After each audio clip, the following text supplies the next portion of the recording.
Good morning, everybody. Thanks for coming today, and thanks, Jess.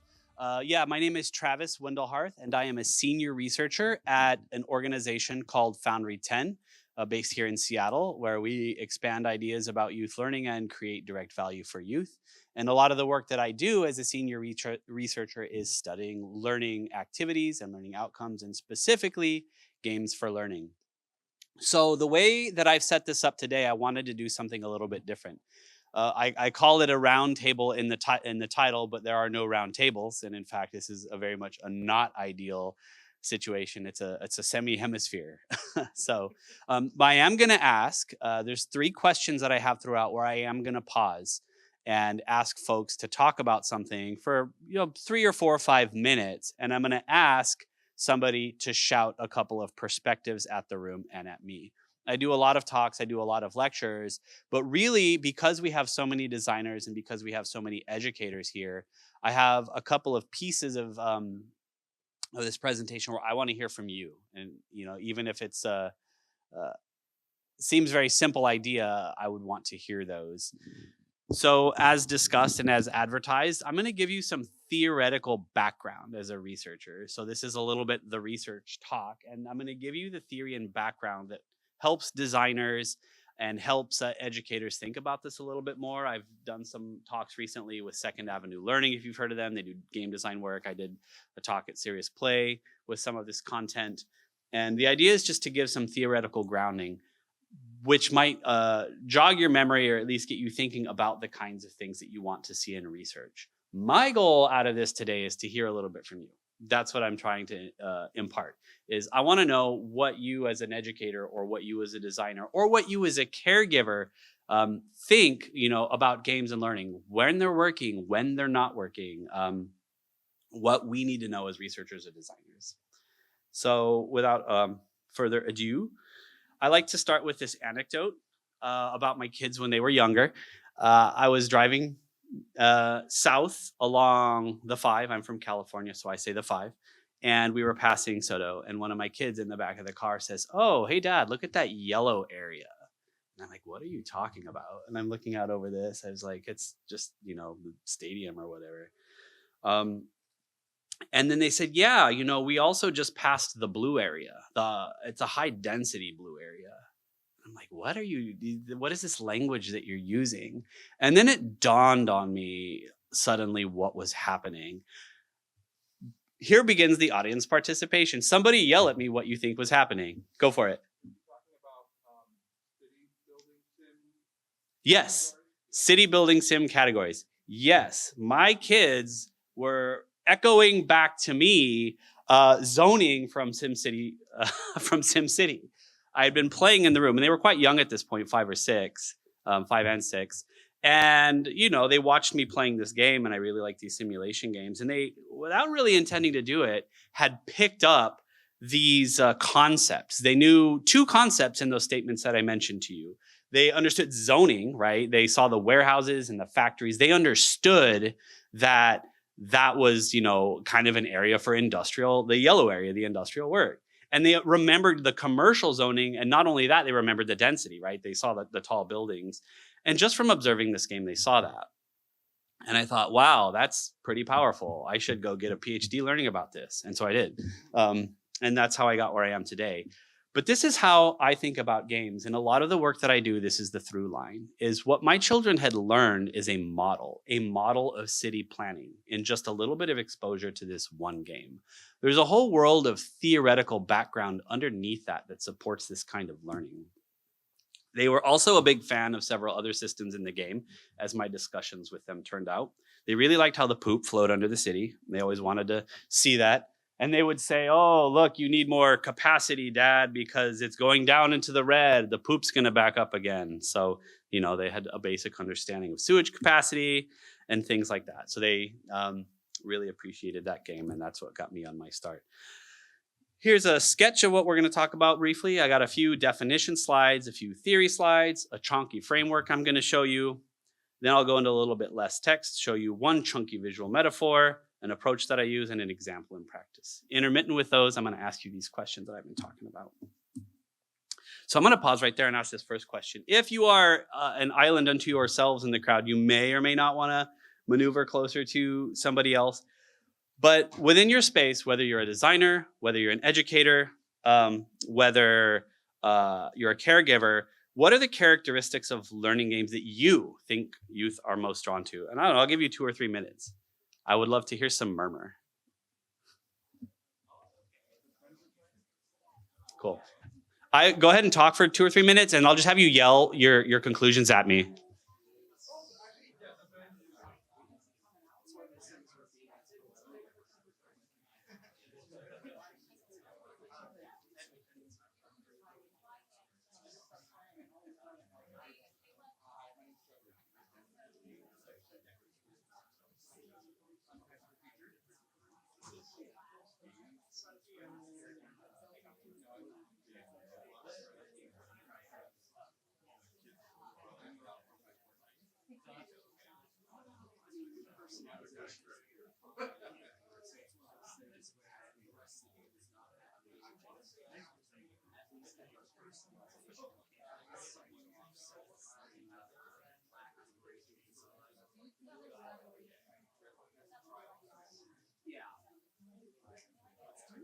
All right, give you 30 more seconds.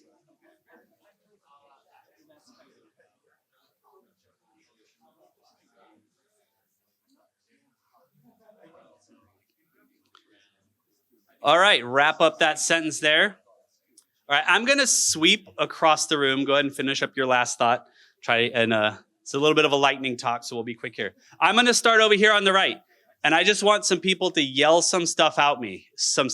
So I'm gonna sweep from right to left, and if you've got something to say, go ahead and shout it out. So let's start over here. What is something you talked about? Agency, creativity, and positive reinforcement. Can you add one statement to support one of those things? Yeah, we talked about the idea of flow states, right, in terms of game difficulty and also in difficulty in like learning, right? If a task is too challenging for a student or for anybody, it's frustrating, too easy and boring. The students like that exact middle ground where it's just enough challenge to keep them engaged, not too much. Excellent. So flow theory, the right amount of challenge. That's going to come up again. Great. Anybody else from over here want to shout something? I'm panning this way. Yes.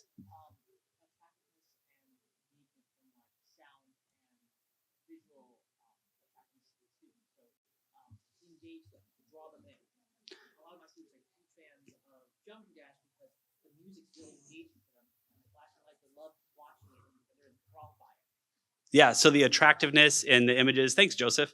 The sort of aesthetics of the game, would you say, and the visual and narrative aesthetics and that sort of thing? That's awesome. No, thanks for that. Yes, Johnny.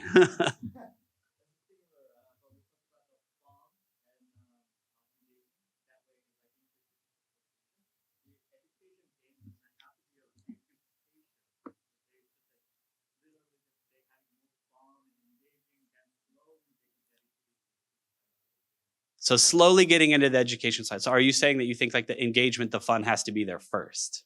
Okay, that's a good characteristic. Yes. We were just talking about what the friends are playing, and really just the network effects and how games and even their recommendations are turning into social currency, and that's kind of the thing that people are most caring about, or kids are most caring about, is what are their friends playing. So the network effect, the friends, whatever friends. It's really interesting you should say that. I'm not talking about it today, but we just did a screener for another study, and I was very surprised how much of that is exactly what is showing up in the data. I play these games because my friends are playing these games, so that's very important. And there's a lot of new data to show that that's going to be coming out. Did you have something? Okay. Oh, the same thing. Great. Yes. Child in the. What's that? Furries. Thank you for your contribution, furries. Yes.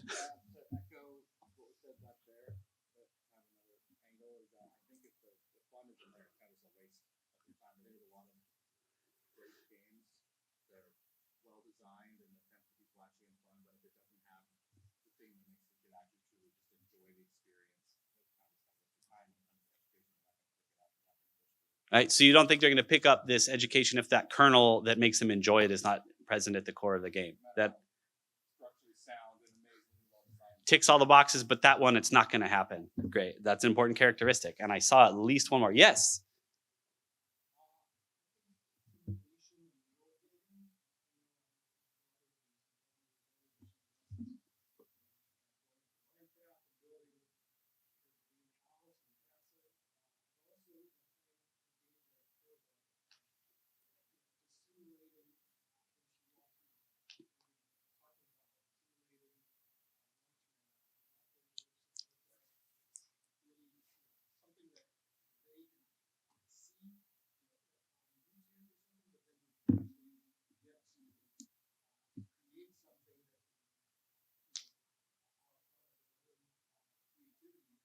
Yeah, creativity, the simulation, the constructionism.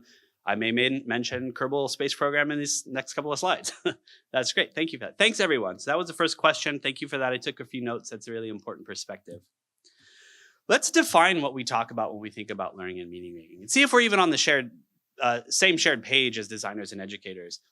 From a research perspective, as we think about this, as if you're a designer, if we take your work and we use it, or if you're an educator, the way we partner with you and think about this is, I really like these definitions. A process of change that occurs as a result of an individual's experience. And learning is the process whereby knowledge is created through the transformation of an experience. Notice a couple of commonalities between these two definitions. So both of these talk about learning as a process. Right? As a system, there's a process. There is a transformation or a change, and it's a result of an experience. Those are the three ingredients before these two key learning ideas and definitions are the ones that I use most. And they frame what we think in game-based learning. And we think about games as a media artifact, just like a movie, just like a book, right? It's a media artifact where learning is embedded in the game mechanics. And I'm differentiating game-based learning here from the other word that gets thrown around a lot. Which one is that? Gamification, thank you, right? So it's a legitimate media artifact where the learning is embedded in the game mechanics. So we're not playing like a Jeopardy game, and we're not playing, it's funny, I got my Space Invaders style shirt. We're not playing Math Blaster, we're just shooting the equations, right? You want to embed the mechanics. When we have these embedded mechanics, we're talking about game-based learning. And really what they are is designed problem spaces, right? You have the mechanics of the game and you're trying to solve some kind of a problem to achieve some sort of a goal in this goal-driven space.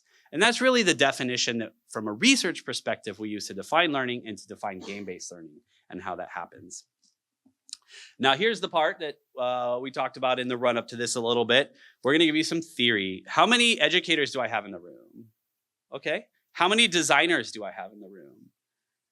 Got about almost an even split. How many parents or caregivers do I have in the room? A few. Okay, always a little bit of everything. Well, from an education perspective, game-based learning is grounded in constructivism. We had this, great learning thinker, Piaget, and he really said that knowledge is constructed in the mind of the learner, right? We build all of this knowledge. And you have like a mental model or a schema of the world, whether you think the world is flat or whether you think, something behaves the way it does, and they may or not be correct, but you have a model of the way the world works. And as you gain new knowledge or you make new observations, new experiences, your mental model of the world changes. This shifts. So the concept of schema or schemata in these models are understood in relationship to how the game models impact them. So if you model something in your game, then if that model in the game corresponds to reality and you play through that realistic model in the game, the idea is that it's going to shift the mental model of the youth and they're going to learn something. The cycle that we use in game-based learning a lot is the experiential learning cycle. And I don't want you to get too buried in this. I'll chip through these pretty quickly here. But really what you're having when you play a game is a concrete experience, right? So the concrete experience is I am playing Kerbal Space Program. I am testing the amount of thrust. I am putting the weird stuff on the rocket. I am overbearing it so that it can't launch and crashes, right? I'm seeing this experience. I'm making these choices that fail or succeed or do something wonky, and I'm learning something about that. That's the concrete experience. But really what drives it is not just the experience, it's this reflective observation piece. Wait a minute, why did that happen? Why did my rocket take off last time, but not this time after I put 20 extra units of weight on it or whatever, right? You're thinking about what happened within the context of this model.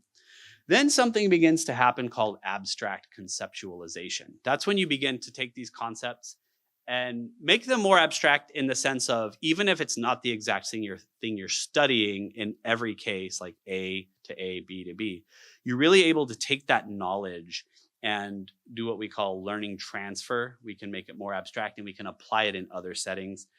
And then finally, you take this new knowledge and you begin some active experimentation. It's really a cycle, it's really a loop. And kids do this in games.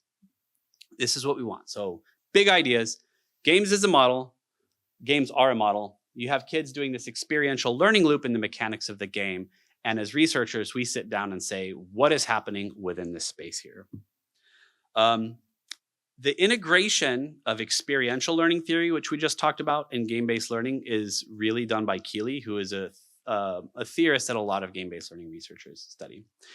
And Keeley integrated experiential learning cycle with game-based learning to understand how experiential learning occurred within a designed game context. So then we're starting to think about design. Okay, we know we're designing a context. We know we're designing mechanics. We know we're designing a system, and we know we're designing it to correspond to a model in the real world.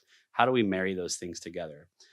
The heart of the model emphasizes game challenges and problems in the main driver. So you need to get the rocket to the moon, or if you're playing a game like Civilization, you need to develop culture and science and survive and not get conquered, right? You have these goals in the game. And then you integrate these game design concepts like usability, feedback, and skill development that my designers in the room think about every day. How do we do this so that the kids will actually want to play it? And that kernel is there, as we've already heard about from you, that is important at the core of this game. And finally, we've also heard about flow theory. I can never pronounce his name, but the big idea being that the skill level corresponds to the challenge, right? So meeting the youth where they are, and they will achieve a state of flow. I won't go into all of that, but that's an important piece of this. And here's this first chunky framework that I want to show you. And don't get too buried in this. But what we have in experiential game-based learning, remember, I'm coming at this as a researcher, looking at your designs and thinking about this for you as an educator. What are the challenges or problems at the core of this game that is a model of the world that I need to understand and create? So, the launching of the rocket to a planet, or the surviving of civilization, or whatever the problem is. That's the beating heart of the model. These kids want to solve these problems. These kids want the poop under the city not to back up and get clear in SimCity. I mean, maybe they do. My kids don't, but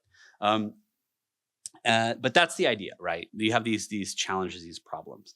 You have these idea generation loops tied to the learning objectives. But notice at the bottom, we have a modified experiential learning loop, right? We want them to play with different sewage systems or different zoning. We want them to actively experiment, right? To as they think about these goals. They will get feedback from the game. Games naturally provide feedback. Sometimes your sewer overflows. Sometimes you have too much density and too much traffic. If you're playing Civilization, sometimes you didn't build up enough military and you get conquered, or you have cultural poverty and your people hate you. So the game is telling you something about the real world, and you're getting the feedback in the consequences of the actions of your game. You get this reflective observation. It increases focus, attention, and usability as they do it. And then finally, we get this important piece over here, the schematic construction. I am learning something as I'm going through this loop, right? I have learned something about sewage capacity. I have learned something about zoning. I have learned something about international diplomacy and warfare. I have learned something about rocketry and rocket capacity, or whatever it is. And it's a cycle. And this final piece is this flow arrow here. If all of this lines up, and you as a designer have the right game with the right challenges for the right age group, theoretically, we're going to achieve this state of flow as youth are trying to solve these problems. I know that's chunky. That's why I said it was chunky at the beginning. But I am sharing with you as a researcher how I take these concepts and ideas that you tell me are important, and indeed they are important as you've seen it in this model. And my work is driven very much by this one slide. So you can see how we think about it. And I come in and I measure what's happening in a game. Is flow achieving? What's the right age for this? You get into sort of the design research piece of that. And I'm actually going to pause. Does anybody have any questions about this? Yes.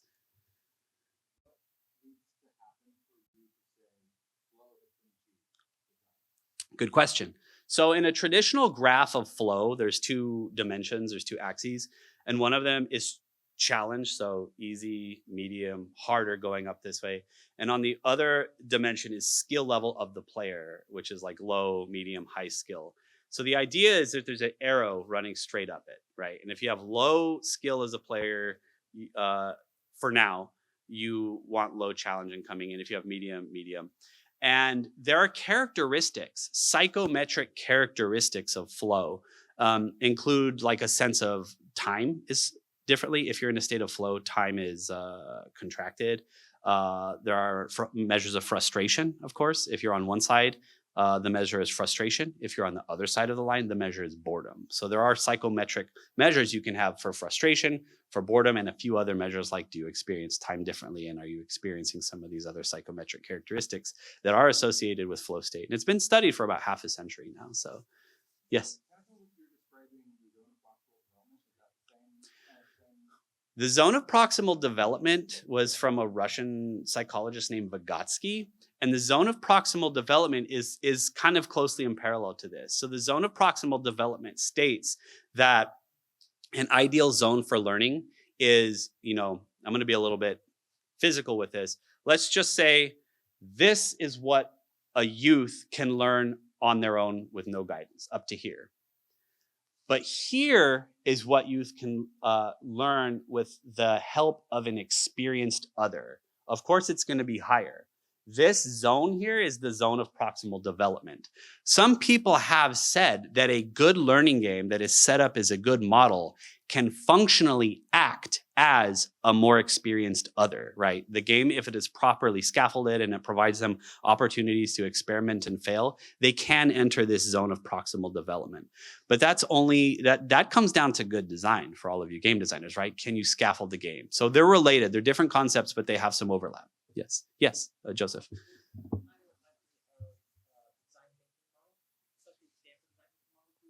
Yes.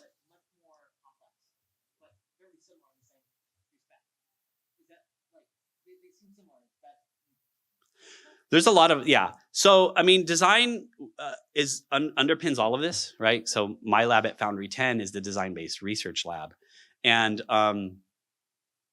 we think about the design kind of implicitly in all of this work. Like, are the pieces of the game actually doing what we want? And what do we dial to make those outcomes come? And there's a lot of design thinking loop in that process. I'll take one or two and then we need to move along. I think you were next, yes.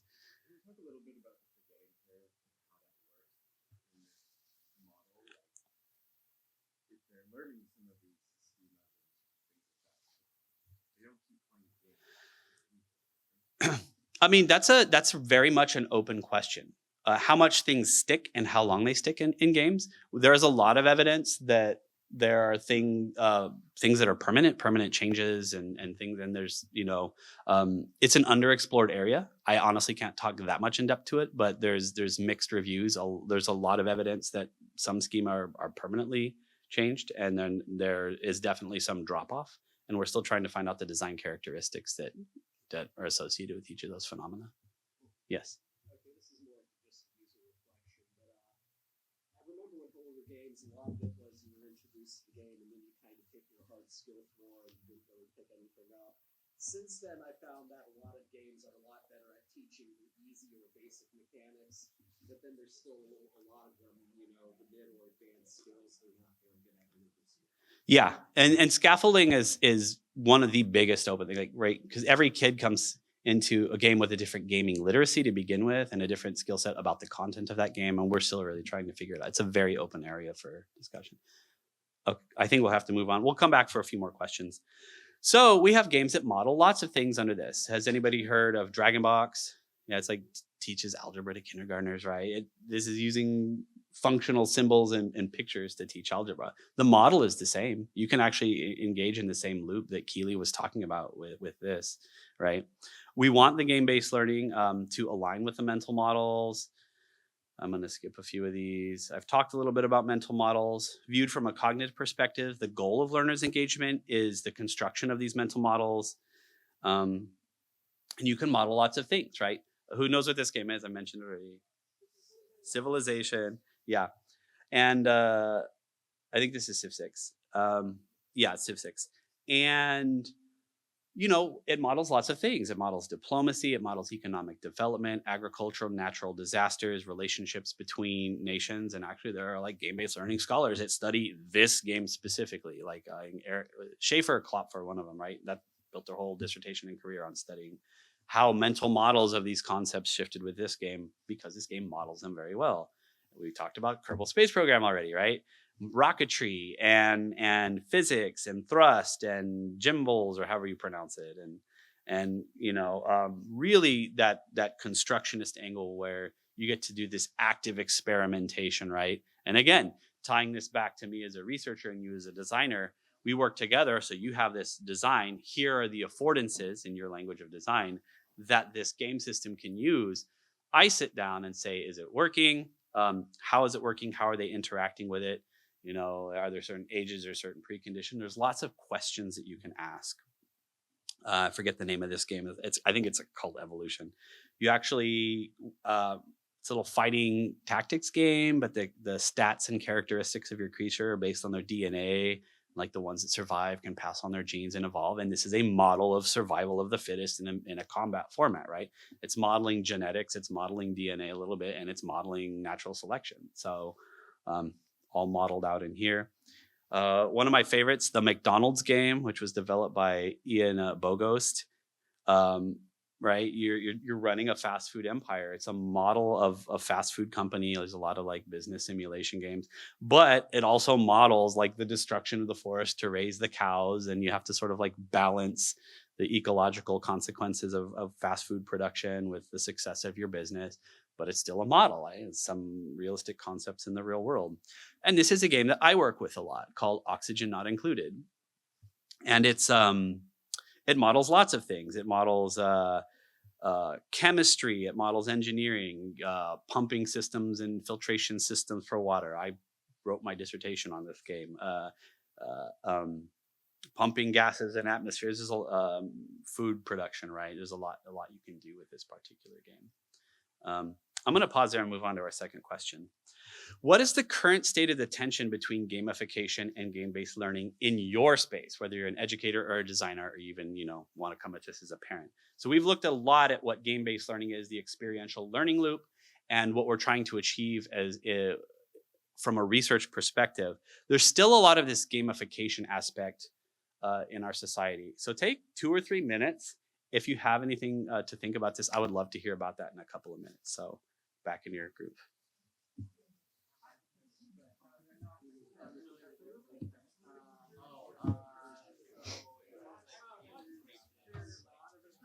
I'm actually just a volunteer in here to let you know that there's going to be interviews out there. So maybe when you're done, if you have a minute to find the guy with your camera, Sure.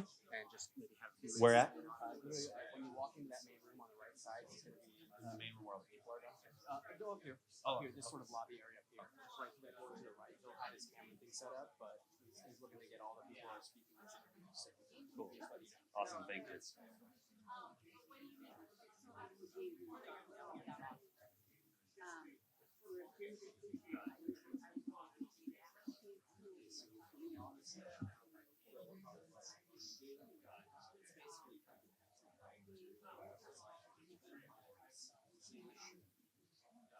things like was an introduction to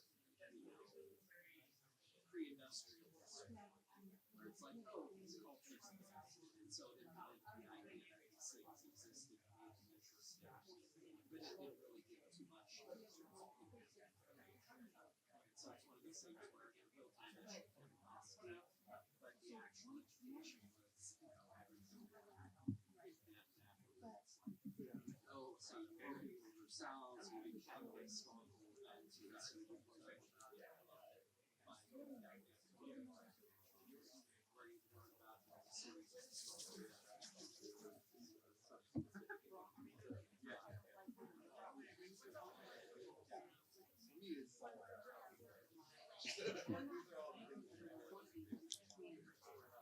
So right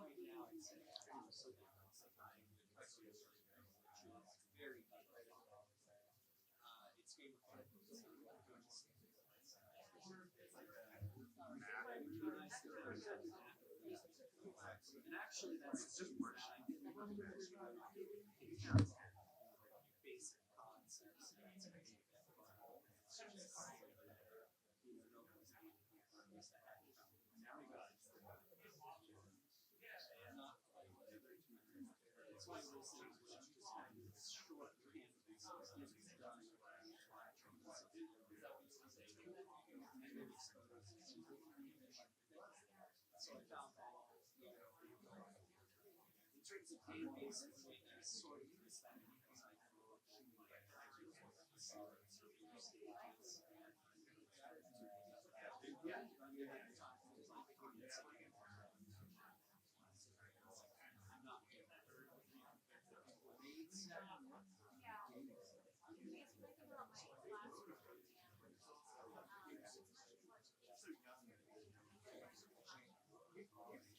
Well, comma.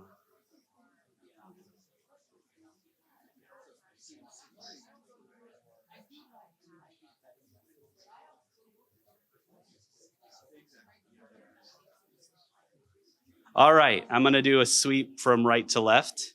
Let's come back to center here. All right, on this side over here. Any thoughts on this?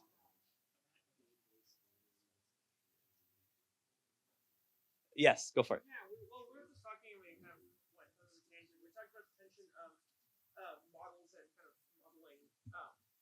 modeling a very complex real world, right? In the way that, as you said, right, this idea that if you're learning, right, like a simulation that has this model, like model of the world, you're learning that specific simulation as designed by this game developer, which might be very different than our best models for what the actual world looks like. The example of SimCity, right? Like there, if you follow sometimes the logical conclusions of SimCity, it might present ideas about how we should design cities that are, incongruous with what we actually are trying to think. And that tension between making, this game fun, but also like, is this conveying the model that is actually useful or Right. not overly narrow? No, cool. Thank you.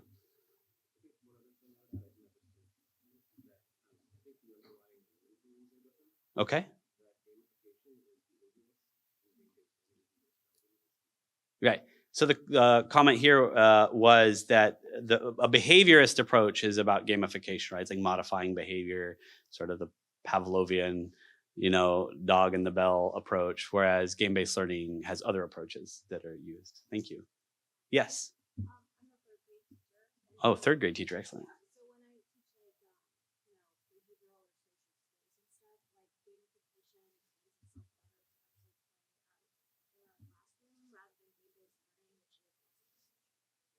Okay.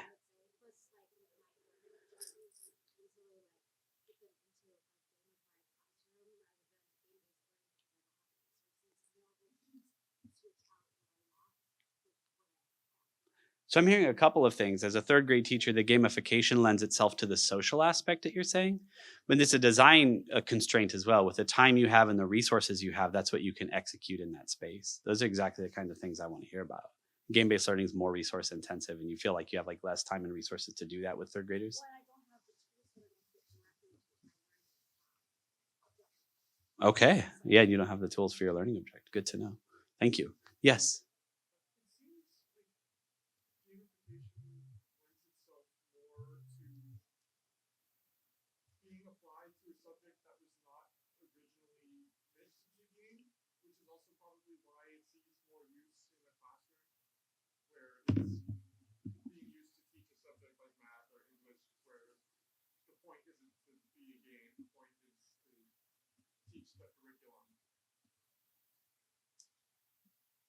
Okay, I see what you're saying. So the point is not to teach a curriculum, you're saying? Maybe just the tension between, like, you might have a fun game that is really game-based learning, and it's teaching something, but it's not necessarily what's in the curriculum, versus if you're focused on the curriculum, it might be easier to get there through gamification. Okay, it might be easier to get the, yeah, there might be situations where you can. Awesome, thanks. We'll do a couple more back here first.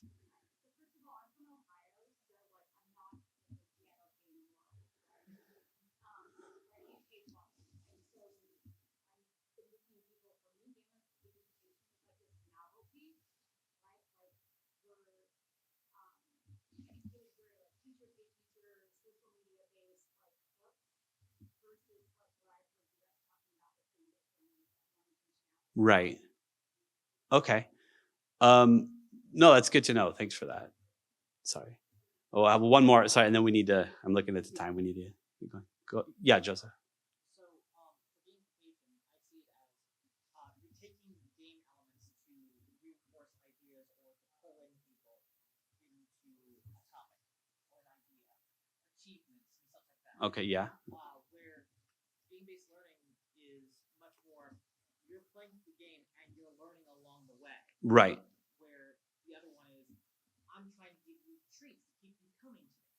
Like, Sure. here's an achievement, here's a piece of candy, here's a star on your paper, you did great. And pull you in that way. Mathematics, you made it to number 20. Here's a bunch of pretzels. How about dog, as you said? Right. You're trying to train them to do more and try to lure them in that way. Where the game-based learning is you're playing and experiencing it together, and then you're learning something from it. Yeah, exactly. I will do one more. I'm going to go up here and then we'll go around. I just want to be mindful of time. We're pretty.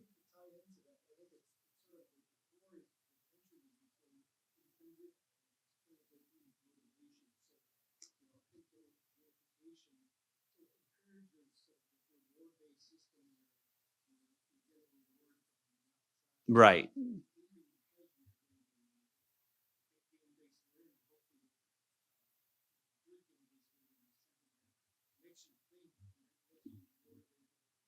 Yeah, good game-based learning, that thinking is like the abstraction and conceptualization and things like that. Yeah, good. I'll do one more and then we'll need to move. Super fast question. Yes. Is Duolingo gamification or is it game-based? That's a good question, and I've gotten that question before.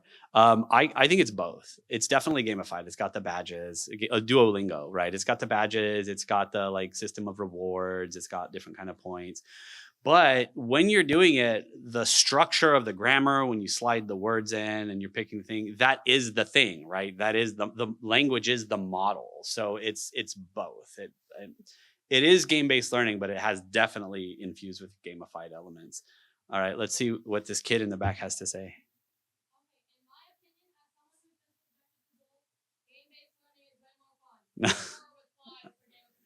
So we have from a youth in the room that game-based learning is more fun. Yeah. I heard her mention in third grade that gamification fits really well. I teach high school, and I think that there comes a point where it starts to feel, whether it's like well designed or not, manipulative almost. Like Manipulative. Like, oh, you want the treat, Pavlov's dog. Like, a lot of students reach a point where it's like, I don't want that anymore. I don't want you to treat me like this anymore.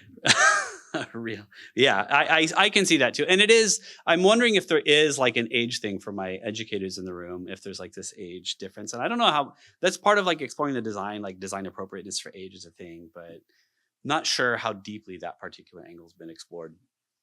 Let's do one more chunk and one more question. And I want to leave you with a couple of QR codes for a couple of things at the end.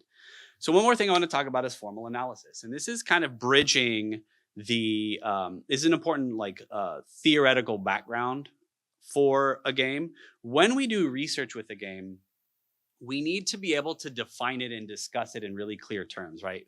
We don't want to be really abstract all the time or use plain language all the time. Like, oh, in Plants vs. Zombies, the player fought zombies, right? You want a really controlled way to talk about games if you want to do research. Research is all about talking about things in a really controlled and structured way.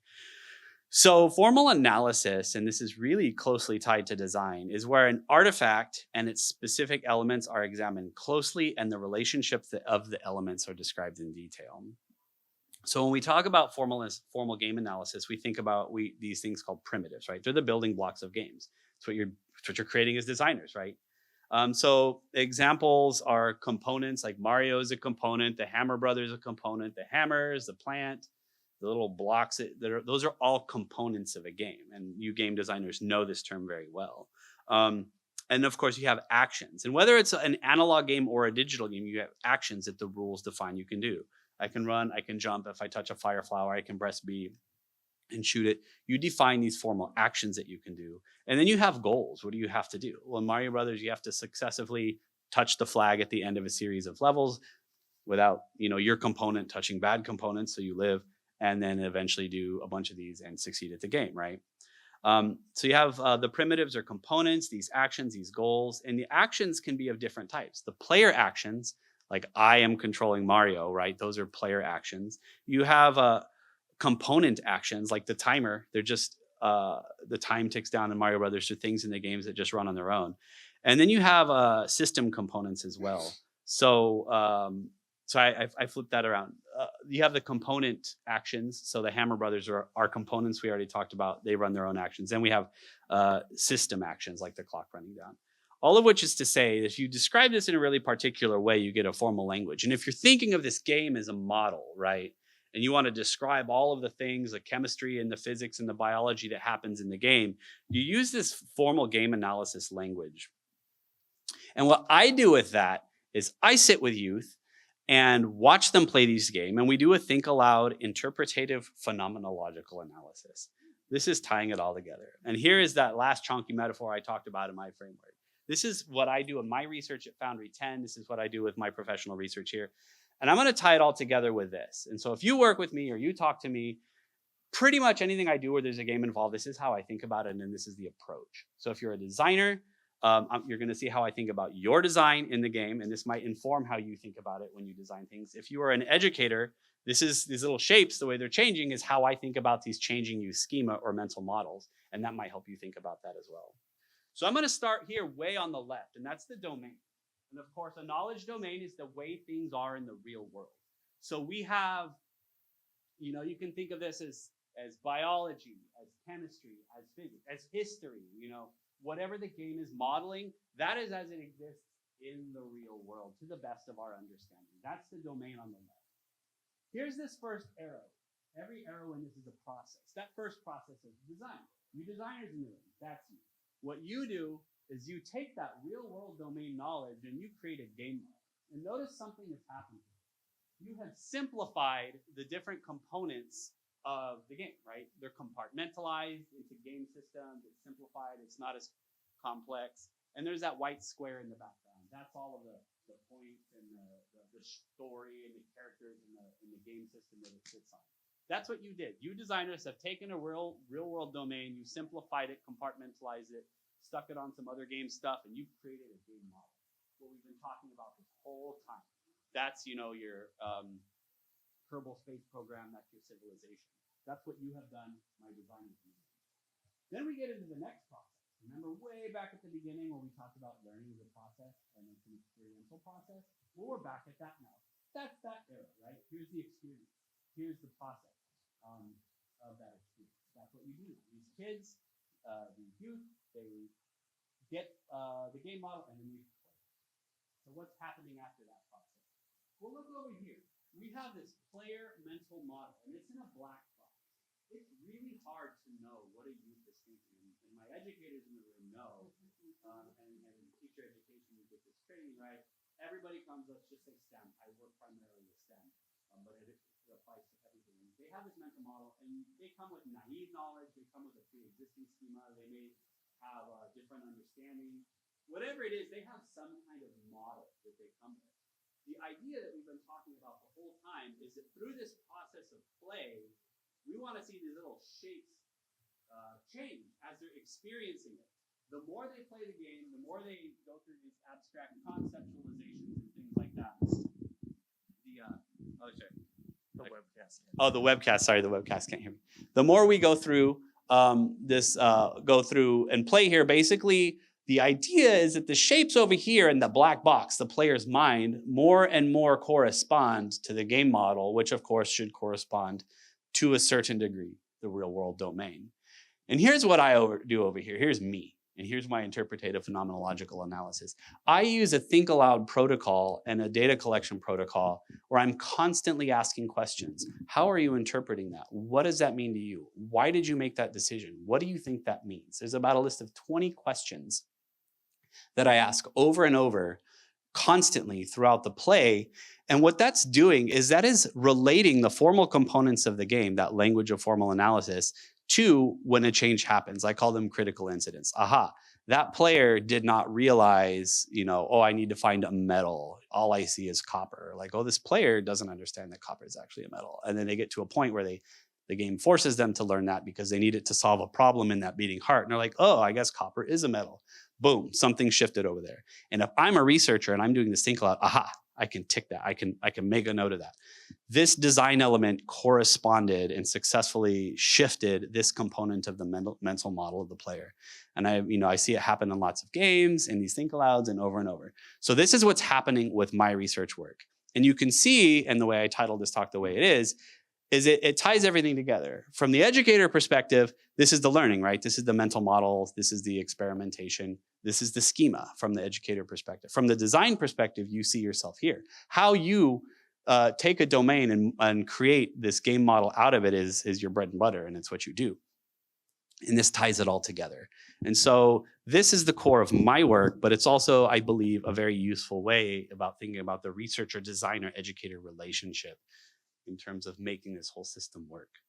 I do this a lot. I've done it with many games. I did it most with Oxygen Not Included, gases, materials, electric systems. Really fun one is like when kids learn about, a battery doesn't create power. A battery only stores power. I actually need to generate it first. And also I can, short a wire by putting too much power through it and causing it to melt. Oh, what is a transformer? Oh, this is how a transformer works. And I'm learning about transformers, all these little mental model changing as they're going through these games. That's why there's just so many systems that are modeled in this game. Plumbing capacity, filtration, there's even a social aspect like decoration, which areas make people depressed because it's just a bunch of machinery versus like which areas are nice with like plants and art and stuff. It even models like nice environments. So that was a lot. I'm gonna allow maybe a couple of questions if folks needed a little bit more information about this. So this ties everything we've seen together so far. This is how I think designers and educators can really think about the whole process of games and learning. Does anybody have any questions about this? Yes. I'm curious when you talk about the player's mental model, their schema changing. Do you care about whether or not the player is actively realizing that their schema is changing, or is it like does it matter if it just happens to happen implicitly? That's a good question. I don't know if I care. I care that these shapes are moving and that over time maybe they're getting closer to this and this, but the awareness of their learning is, I think I'm less concerned about as long as it's happening. Another question back here.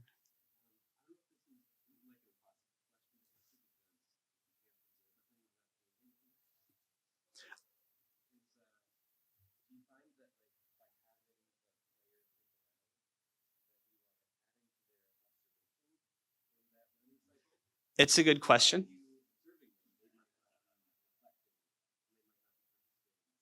Yeah, so the question is, does the act of actually doing the think aloud impact what they're thinking about? The answer is yes. And that question is elevated a lot in this type of work. And it's actually a limitation of it. It's something that you can't get around. We also know, even if we're not doing think alouds, where we remove ourselves to it, there's a lot of research on this, that the same kind of thinking still happens and the same kinds of things still happen. We don't know how much we're influencing it, but if you have somebody do a think aloud with no prompts, the same sorts of patterns occur, like, oh, I need to do this. Oh, why didn't that work? Oh, I think I need to do this other thing, right? So you still get the same patterns, but you can't really separate it. And it's a very good question. I have time for maybe one more of these, if anybody's got. Yes. How would you say, which link in this chain do you think benefits the most from your research, and how do you get it? Right here at the end, because that's where I am. So I guess that's the result of your research. Yeah. How do you distribute that? So, for example, I mentioned Oxygen Not Included. I actually have a set of like 8 really concrete design recommendations that I sent to the developer for, Clay for future work, but also they're reviewable for anybody doing this kind of work. And that's actually the goal of design-based research, right? Design recommendations are the benefit. And some of them are pretty, I haven't gone into them in detail, and I can actually go way down here. We're not going to do all the slides, but like, we learn things about like guiding text and how it's being used in tooltips, really specific things about how iconography did or didn't work. Even the graphical form, right? These little sparkly, it's hard to see in here, these little sparkly things on the water, even the way that like the graphic was represented made them start thinking like, oh, oxygen's coming from the water because of those blue dots above it. Like, oh, and their schema can get wrong from games too. there were a couple of kids, and more than one, who are like, the blue dots are clearly oxygen because oxygen is blue and there's dots above the water. Therefore, the oxygen's coming out of the water. And I was like, that's not what's happening, but that's what they interpreted it. So then that, we had a lot of comments about like there's particles coming from the water. So there were things like that where we can like, actually the iconographic representation does matter. We've noted other things like design things like weighting visual phenomena. I worked with kids all last year on this game, and if they've continued this pattern, they'll weight visual things over quantitative things or tooltips or anything like that as well. Let's see, relating personal observation. Sometimes I'll notice if something's an incomplete physical model. And one last one, proximal problem interpretation. The interesting thing is, right, you might have something way over here in the system that's causing a problem. Then the problem is over here. They will look over here for sources of the problem. They will not look over here. So that's like an interesting design thought. Like, how do we draw their attention even if the problem may be started somewhere else? So these design recommendations are a key outcome of this kind of research. The designers should benefit the most, yeah. But also, educators as well, because if you can imagine yourself facilitating this game, like just being prepared to address those specific concerns, and not just with this specific game, but even in a general sense. I had one more question, and then we really need to. Good. Okay. Oh yes, go ahead.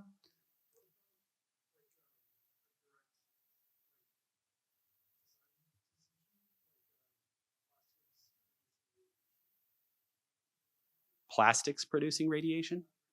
Oh, I don't know about that. I know there's a are you because you're familiar with the game? I don't use the version. Radiation was an add-on. I haven't used that piece, I don't believe.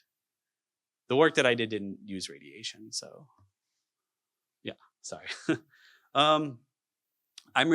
It's important to me to hear at least a few minutes on this from you, and then I want to get you to our newsletter sign up slide, as well as a survey slide that would be very important to fill out. So that's actually most of the content that I had. I'll be around this afternoon some more at the Foundry 10 booth, but for 3 minutes, would you be willing to discuss what you most want to know about games in learning spaces? What unanswered questions should we chase? So take a couple of minutes and discuss that. That's our last question. Thanks.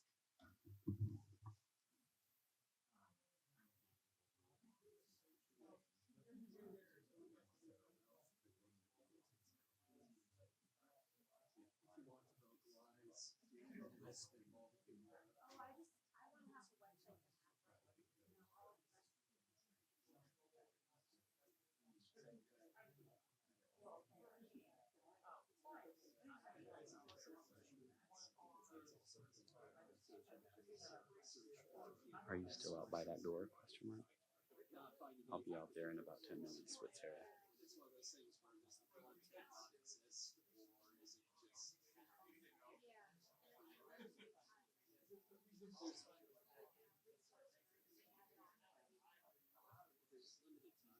just probably it's kind of chaos.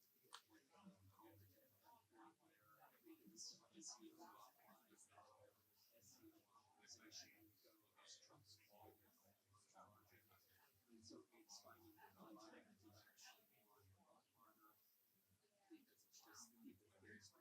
It used to be it's like, okay, science would be other science, that's the best spontaneous thing. And so now it's so time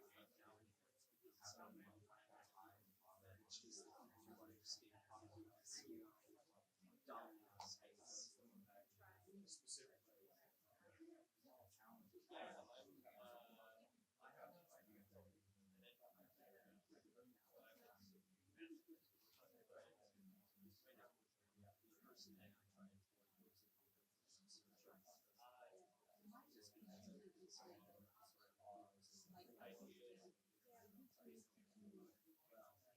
I find it less helpful.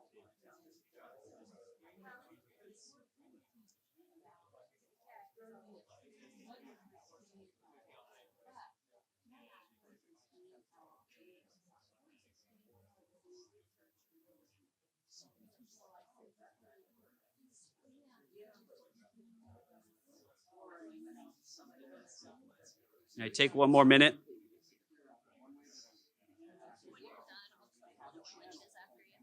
Sure.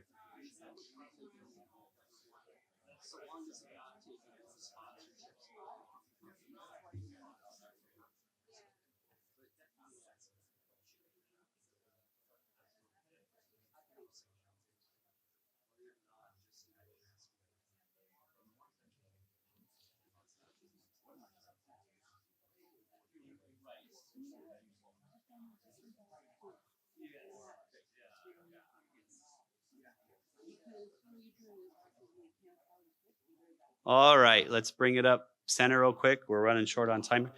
I would love, again, I'm going to sweep from right to left. Just shout out the things you want to know, because as we move into our next year of research, maybe this juiced your memory a little bit or gave you some ideas, but the kinds of things as educator or a designer that you wish we, the researchers, would focus on. This gives you a little bit of information about how I approach these problems and how we integrate the education pieces and the design pieces. But like, what do you want to know? So coming this way. I see, okay, Joseph? I want to know what types of curriculum or learning objectives already ahead of time. I have to do lots of research to try to find games that fit certain aspects of my classes, and I can do that, but not all of my coworkers could do it. In fact, probably a very small minority have the time or the will to do that. Okay, good to know. Good. Thank you. Also, while we discuss this, I'm going to leave our QR code for the newsletter sign up here. And there is my email address if you need to email me. We have a great newsletter. Please sign up for it. And we also have pins down at the Foundry 10 table. It has the QR code on the back. Take some pins. We have hundreds of them for some students or some colleagues, and it has our newsletter sign up, and the pins are really cute. Other things that you want us to know? Yes. So we think people are learning things from games. Are they learning the things we think we want them to learn? Okay, you want to know if they are learning the things we want them to learn as opposed to something else or not at all? Okay, great. Efficacy. A lot of times in my background in social games and mobile games, a lot of times the only time they're able to do research that made an impact was if it affected the bottom. Okay. The profit, yeah.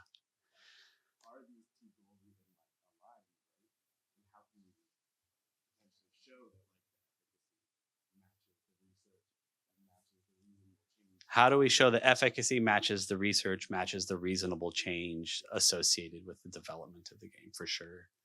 Other things you want us to explore? Yes. As an educator, I sometimes like to create these small-scale game-based learning activities to do in class to teach a specific learning objective. Okay, so you like to make small-scale game-based learning activities. What are the suggestions for design suggestions for that small-scale iterative process? Just like, this isn't the full indie video game. It's an activity to do in 20 minutes to learn something experientially. How do I do that quickly, right? Like, what are the design suggestions to do that in a reasonable way? Good to know. Thanks. Excellent. Thank you. And I saw another one, and I'm noting all of these. Yes.